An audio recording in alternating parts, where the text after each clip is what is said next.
बकरियों को तो दूध देते देखा होगा, आज मैं आपको एक ऐसा बकरा दिखाऊंगा जो 3 से 4 किलो दूध देता है। कुदरत का करिश्मा है, क्या ये मामला है, बकरा कैसे दूध दे सकता है। हमारे साथ यासिन साहब भी मौजूद हैं, उनके ओनर, उनके भाई भी मौजूद हैं और वो भोला पहलवान बकरा भी हमारे साथ मौजूद है जो 3 से 4 किलो दूध देता है। हम उनसे जानते हैं आखिर ये कैसे हो सकता है, एक बकरा यार कैसे दूध दे सकता है, उन्हीं से जानते हैं। अस्सलाम वालेकुम। वालेकुम सलाम। सर क्या हाल है, ठीक हो? अल्हम्दुलिल्लाह ठीक। अच्छा सर, ये बकरी है या बकरा है? ये बकरी भी है और बकरा भी है जी, कुदरत का निज़ाम है ये कैसे हो सकता है? जी, कुदरत का निज़ाम है, अल्लाह पाक का काम है, अल्लाह पाक कुछ भी कर सकता है। अच्छा, यानी ये बकरी भी है और बकरा भी दोनों काम कर रहा है। दोनों काम कर रहा है जी। तो कितना दूध ये देता है? ये माशाल्लाह से 3 से 4 लीटर दूध दे रहा है जी। 3 से 4 किलो दूध दे देता है। हाँ जी, हाँ जी। अच्छा सर, ये जो बकरा है ये पाकिस्तान में तो हमने पहला ही बकरा देखा है जो दूध देता है। जी, आपको ये पाकिस्तान में पहले बकरा नजर आएगा, इसके अलावा शायद आपको कहीं और ऐसा बकरा ना मिले। ब्रीडिंग करवाने के लिए जो बकरियां, जो बकरे होंगे, इनके जो भी बकरे होंगे, क्या वो भी दूध देंगे?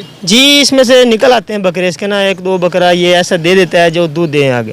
सर माशाल्लाह, इस पे मेहनत भी करनी पड़ती होगी, इसे चारा भी अच्छा खिलाना पड़ता होगा, दूध भी पीता होगा, फिर ये 3 से 4 किलो यानी 800 रुपये का रोजाना का ये दूध देता है। हाँ जी, बिल्कुल ऐसी बात है जी। जो लोग देख रहे हैं उन्हें आप क्या पैगाम देना चाहेंगे?